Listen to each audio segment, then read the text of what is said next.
everybody, and welcome back to another figure review.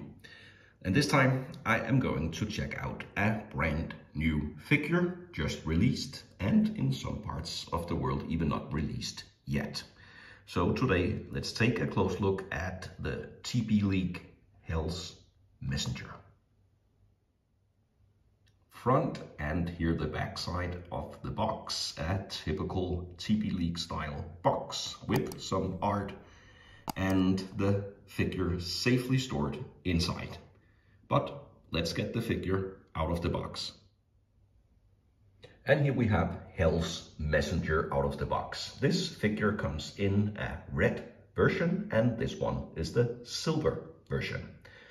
And when you first get the figure out of the box, there seems to be a lot of accessories included. And most of it is the armor pieces, the shin guards, the cape, and stuff like that that you have to assemble yourself. So this is the assembled figure, not as you get it, but how it can look when all the armor parts are installed on the figure.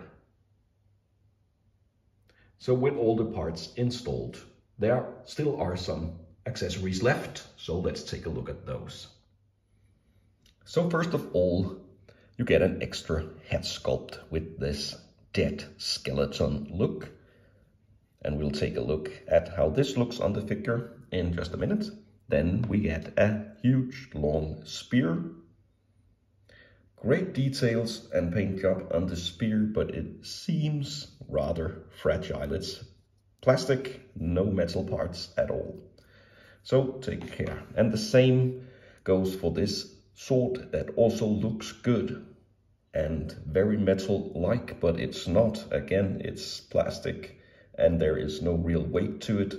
I would have liked a sword with a little more weight, but still good looking, no doubt. And then we have the hands. Not a lot of hands, 3 pairs total, open hands, this clawing, gesturing type of hand, and then holding hands for the accessories, no fists. And the final accessory or part is this base. So this is one of the TBLeague figures that comes with a rather huge and heavy base that takes up a lot of space on your shelf, but also looks good. I am mixed about those bases because the figures that comes with them are typically more pricey. So it's, well, a personal preference. If you like another one, you cannot get the figure without the base as far as I know. So you're stuck with it, even if you want it or not. And then we have a dynamic arm and a waist grabber on the base as well, which is cool. And this one seems to be a new style of waist grabbers. It seems to be even more flexible than the old ones. So yeah, that's good.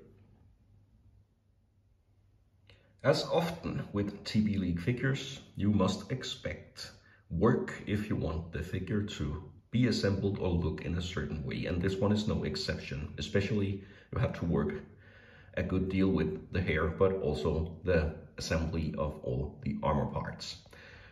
And there is also a bendy wire cape with a hood that you can put on the figure. There is a neck armor and shoulder armor piece, and then the gauntlets here and the shin guards all have fabric behind. And that fabric is included in the box, and you can put it on the figure before you put the armor piece itself on the figure. And then we have the boots here, and these are the only option. There are no feet available with the figure.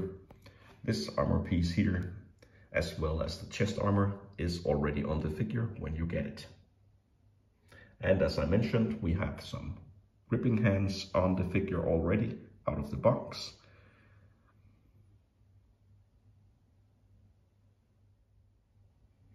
Here we have the figure with the spear and the second head sculpt. And this head sculpt is not my favorite of the two. I think it's cool to have 2 different head sculpts and that way be able to make different displays of the figure, but I think it looks a bit too small on the body of the figure. And maybe it's just me, but well, it seems on the small side, I guess. But again, there are definitely some of you out there who are able to do better poses and photography than I am and make it look even better. And of course, you're also fully able to display the figure without the cape. And it looks good with and also without. And here on the base, not even using the waist grab or anything, the figure seems very solid. And the joints are good, at least on my copy. And if you want, and I don't know if this is intentional, but you can put the sword into the skulls here on the base if you want to display the figure with the sword next to. Just stick it in carefully and it will stay there. I'm not going through the articulation of this figure. It's a typical TBLeague Phicen type body with steel skeleton and able to move just as you want it. And be careful not to leave it in extreme poses for too long. I prefer to keep my figures in a more relaxed pose when they are displayed, and then you can of course pose them just as you want to when you have to take photos or whatever you do.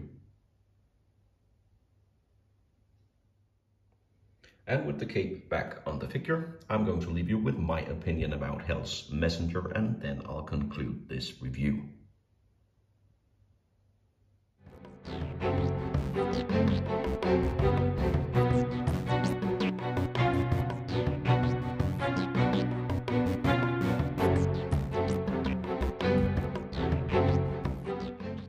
The TBLeague Hell's Messenger Silver version is a good figure that I recommend to check out if you like the different characters that TBLeague releases. In this case, the Hell's Messenger with 2 head sculpts and a huge base, decent accessories, and all in all, I think the figure will look good on the shelf and mix in with some of the other TBLeague characters that you might have in your collection.